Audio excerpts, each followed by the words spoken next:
Hey all, Tony Bing here. Hello and welcome to another guide video for Marvel Heroes Omega.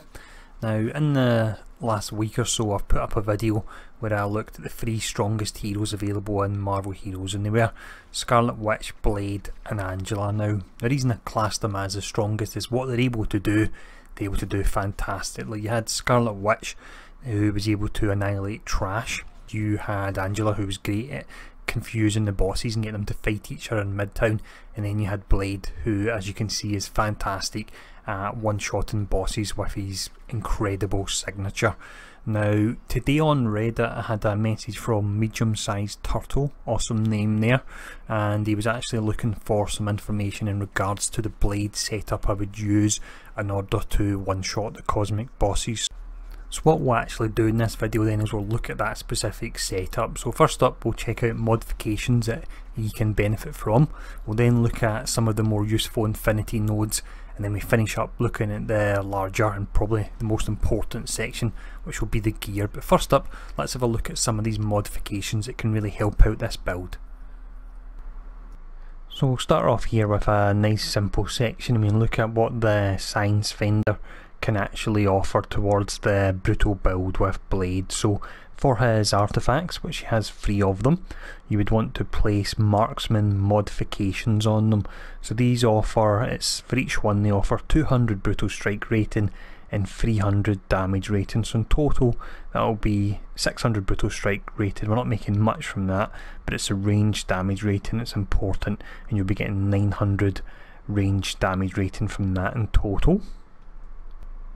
We then have our utility slot, and there's not many great options here, but the one that would work best for us is Stabilized Extremis, and the reason for that is it offers critical damage rating and brutal damage rating. So with the 100% guaranteed brute, we'll be making the most of both of them there. We then have a look at the infinity system. Now with this is of course based on how many points you have, but hopefully if I can cover the useful nodes here in time as you're playing through the game, you can start to put points into them. Now the first one that would work out great for him would be Mental Focus. This offers critical damage, and critical damage does convert into brutal damage rating. The next great option we have is Strike Through, and this particular one will offer you flat brutal damage rating, so it really is fantastic for them.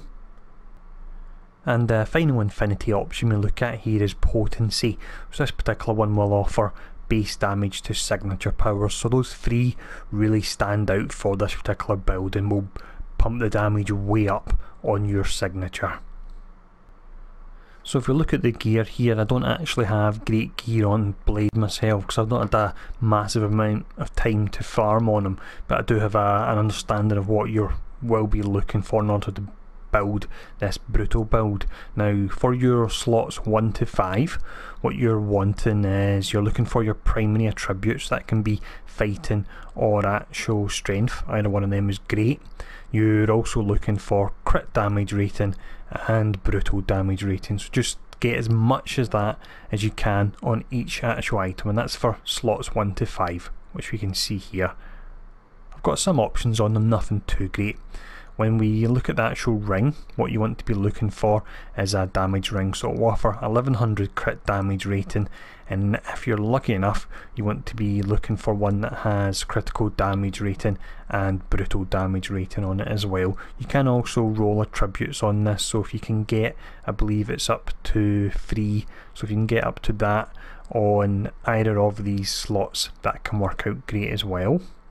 When we look at the artifacts, I sadly don't have any of the great artifacts that you can use, but there is quite a lot.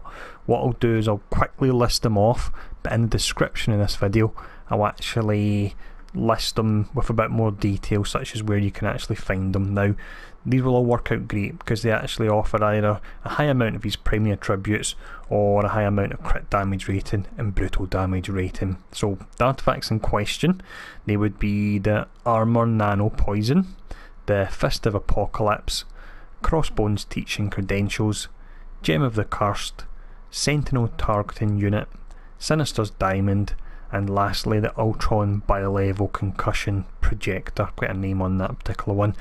but they all offer roughly the same amount of damage rating when you add it all in, so either of these can be great. We then have our relic, nice and simple. You would want the range damage one here because his actual signature is tagged as ranged, of course.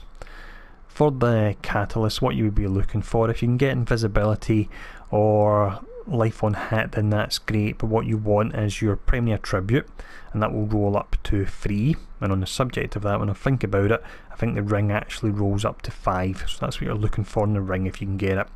But for this particular catalyst, primary attribute can roll up to 3.